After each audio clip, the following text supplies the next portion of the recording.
Départ en patrouille pour Florine. Sur son gilet pare-balles, la jeune fille accroche son badge avec le drapeau chinois. Accompagnée de 2 policiers, l'étudiante en langues orientales part à la rencontre des touristes asiatiques, souvent victimes de délinquance dans ce secteur très touristique.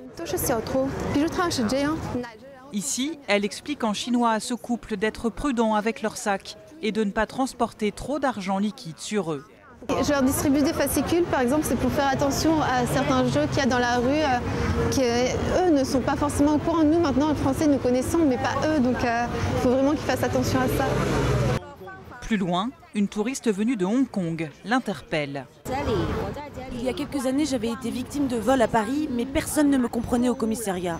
Là, j'ai vu le drapeau chinois sur elle et je trouve ça très bien que des jeunes soient là pour nous aider quand on a des problèmes à Paris. Comme Florine, 17 étudiants en langues orientales ont travaillé tout l'été au commissariat du 8e arrondissement.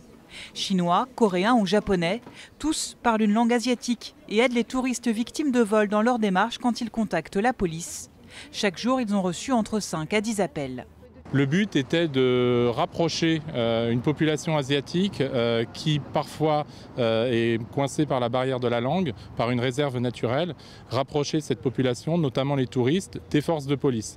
Ce dispositif est une première, mais déjà la préfecture de police songe à le reconduire pour les fêtes de fin d'année.